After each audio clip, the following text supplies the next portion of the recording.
తిరుమలలో ముగిసిన టీటీడీ ధర్మకర్తల మండలి సమావేశం. అన్ని రాష్ట్రాల రాజధానిలో ఆలయాల నిర్మాణం చేస్తాం. 1.5 ఏడాదికి కొన్ని ఆలయాల నిర్మాణం చేయాలని బోర్డు సంకల్పంతో ఉంది. అమరావతిలో శ్రీనివాస కళ్యాణం గొప్పగా నిర్వహించారు. శ్రీనివాస కళ్యాణం ఘనంగా నిర్వహించారని సీఎం చెప్పారు. పోర్టు కార్మికులకు ఇచ్చే 43,000 జీతంలో జీఎస్టీ కట్ చేస్తున్నారు. 5,000 రూపాయలు జీఎస్టీ పెట్టుకోకుండా నిర్ణయం తీసుకున్నాం. సైన్స్ సిట్ ఎలాంటి నిర్మాణాలు చేయకపోవడంతో వాటిని తిరిగి స్వాధీనం చేసుకున్నారు. తిరుమలలో అనధికారిక హ్యాకర్లపై చర్యలు తీసుకుంటాం. త్వరలో వీఐపీ బ్రేక్ దర్శన సమయం మార్పు చేస్తాం. ఉదయం 5 గంటల నుంచి 8 గంటల వరకు ప్రయోగాత్మకంగా ట్రయల్ నిర్వహణ.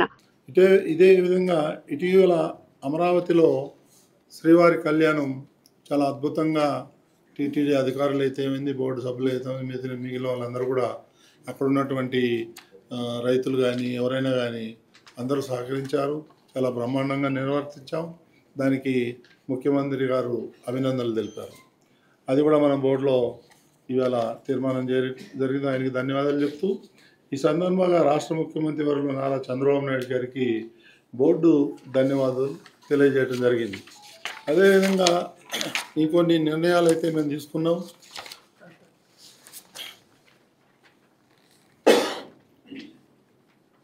కొన్ని శ్రీనివాస సేవా సమితి అనేది వాళ్ళు ఒక సప్లయర్ ఉన్నాడు. ఈ కొన్ని ప్రొవిజన్స్ ఆయన సప్లై చేస్తాడు. ఆర్గానిక్ అని చెప్పేసి సప్లై చేస్తామని చెప్పేసి నాసిరకం చేస్తూ ఉంటే మన అధికారులు పట్టుకొని మన బ్లాక్ లిస్ట్లో పెట్టడం జరిగింది. వారికి 25,500 సుమారు టికెట్ కూపన్స్ ఇచ్చారు ఈ దర్శనాలు. సో అవి కూడా మనం బోర్డులో నిర్ణయం తీసుకొని రద్దు చేయడం జరిగింది. ఇకపోతే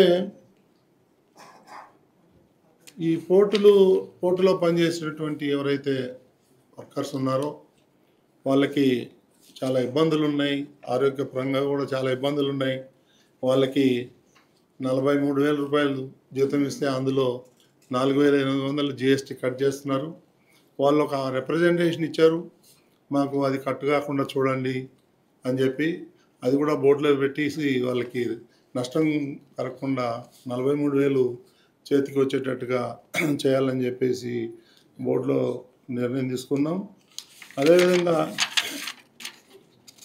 కొన్ని కొత్త టెంపుల్స్ నిర్మించాలని చెప్పేసి అనుకున్నాం. అదేవిధంగా అది తిరుపతిలో గంగమ్మ టెంపుల్, తలకోన, బుగ్గ కర్నూలు డిస్టిక్, అదేవిధంగా ఉపమాక టెంపుల్ అనకాపల్లి, సికింద్రాబాద్లో ఒక చిన్న శ్రీగిరి టెంపుల్, అదేవిధంగా ధర్మవరంలో ఒక చిన్న టెంపుల్ ఉంది దాన్ని అదేవిధంగా కొడంగల్లో ఒక పెద్ద టెంపుల్ వస్తుంది. అది తిరుమల దేవస్థానానికి అక్కడ కొన్ని మూలాలు ఉన్నాయని చెప్పేసి హిస్టరీ చెప్తుంది. సో దాన్ని కూడా మనం అక్కడ కూడా ఒక నిర్మాణం చేయాలని చెప్పేసి తీసుకున్నాం. అదేవిధంగా కరీంనగర్, ఇవన్నీ కూడా టెంపుల్స్ ఫస్ట్ ఫేజ్లో చేయటం జరుగుతుంది. ఇంకా చాలా ప్రపోజల్స్ వచ్చినాయి. అవన్నీ కూడా టీటీడీ బాధ్యత తీసుకొని అవన్నీ కూడా జరగటం జరుగుతుంది. అట్లాగే సైన్స్ సిటీకి 20 ఏకర్స్ ల్యాండ్ టీటీడీ ఇవ్వటం జరిగింది. వాళ్ళు ఇంతవరకు ఎలాంటి నిర్మాణాలు కానీ యాక్టివిటీస్ లేవు. సో దానికి మళ్ళీ మనం టీటీడీ వెనక్కి తీసుకోవాలని చెప్పేసి బోర్డు నిర్ణయం తీసుకుంది. అదేవిధంగా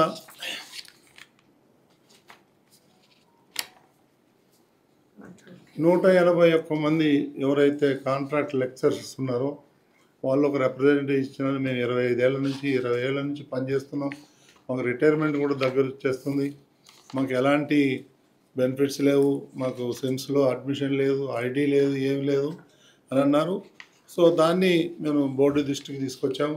వాళ్ళు కూడా దానికి ఒక కమిటీ వేసి దాన్ని ఎలా చేయాలి, ఏంటి వాళ్ళ ప్రాబ్లమ్స్ కూడా సాల్వ్ చేయాలని చెప్పేసి నిర్ణయం తీసుకున్నాం. ఇంకొకటి, ఈ టీటీడీలో ఎవరైతే పర్మనెంట్ ఎంప్లాయీస్గా పనిచేస్తున్నారో వాళ్ళందరికీ 3 నెలలకు ఒకసారి శుభదం టికెట్లు ఇచ్చి వాళ్ళని దర్శనాలకి అలౌ చేయాలని చెప్పేసి కూడా బోర్డు నిర్ణయం తీసుకుంది. ఫ్యామిలీస్తో అట్లాగే రెవెన్యూ శాఖ మరియు విజిలెన్స్ టాస్క్ ఫోర్స్ ఏర్పాటు చేసి తిరుమలలో లైసెన్స్ లేని షాప్స్ మరి హాకర్స్ ఎవరైతే ఉన్నారో వాళ్ళందరినీ ఖాళీ చేయించాలి, ఐడెంటిఫై చేసి. చాలా న్యూసెన్స్గా ఉంది అక్కడ. రోజు కొన్ని తట్టలు కొత్తగా వెలుస్తున్నాయి. వాటన్నిటి కూడా మనం స్ట్రీమ్ లైన్ చేయాలని చెప్పేసి తీసుకున్నాం. అదేవిధంగా వికలాంగులు, వృద్ధులు ఎవరైతే ఉన్నారో అది ఆన్లైన్లో బుకింగ్ చేసుకోమంటున్నారు. చాలామంది వాళ్ళకి ఆన్లైన్లో బుక్ చేసుకోవడం చేతగాక చాలామంది రాలేకపోతున్నారు. వాళ్ళకు కూడా ఆఫ్లైన్లో కూడా అలౌ చేస్తే బాగుంటుంది అనేది ఒక ఆలోచన, ఒక రిప్రజెంటేషన్ వచ్చింది. దాన్ని కూడా అధికారులు దృష్టి తీసి దాన్ని కూడా ప్రాబ్లం సాల్వ్ చేద్దాం అనుకుంటున్నాం. అట్లాగే టీటీడీ ఉద్యోగులకి గతంలోనే మనం బోర్డులో నిర్ణయం తీసుకోలేదు, కానీ బోర్డు దృష్టికి వచ్చింది వాళ్ళకి నేమ్ బ్యాడ్జ్ ఇవ్వాలి అనేది. ఇప్పుడు ఈరోజు కూడా డిస్కషన్ జరిగింది. దాన్ని అధ్యయనం చేసి ఎవరైతే టెంపుల్ పరిధిలో ఉంటారో, ఎక్కడైతే ఈ పిలిగ్రిమ్స్ ఎవరైతే భక్తులు వస్తారో వాళ్ళని హ్యాండిల్ చేసే వాళ్ళకి కంపల్సరీగా ఐడెంటిటీ బ్యాడ్జ్ పెట్టమని చెప్పేసి అధికారులను కోరాను. అదేవిధంగా బ్రేక్ దర్శనం ఏదైతే ఉందో దాన్ని ముందులో ఏఏడి ఉండేది 5:30-6 గంటలకి, ఈరోజు కూడా 5:30కి పెట్టారు. దాన్ని ట్రయల్ రన్లో మళ్ళీ ఓపెన్ చేయండి, 10 గంటలకు అంతే కుదరట్లేదు, చాలామంది కంప్లైంట్ చేస్తున్నారని మా దృష్టికి వచ్చింది. దాన్ని కూడా అధికారుల దృష్టి తీసుకొస్తే వాళ్ళు కూడా అధ్యయనం చేసి త్వరలోనే అది కూడా పరిష్కారం చేస్తాం. ఇక కాశీమఠం ఏదైతే ఉందో వాళ్ళకు కూడా నిత్యహారితిలో వాళ్ళకు కూడా ఇవ్వాలని చెప్పేసి ఇవన్నీ కూడా నిర్ణయాలు తీసుకున్నాం. ఇకపోతే ఇంకొన్ని విషయాలు ఉన్నాయి, అవన్నీ కూడా మీకు సిపిఆర్ఓ కానీ వాళ్ళందరూ మీకు ఇస్తారు. ఈ గతంలో ఏర్పడిన అగమశాస్త్ర పండితులు ఎవరైతే ఉన్నారో సభ్యులు వాళ్ళని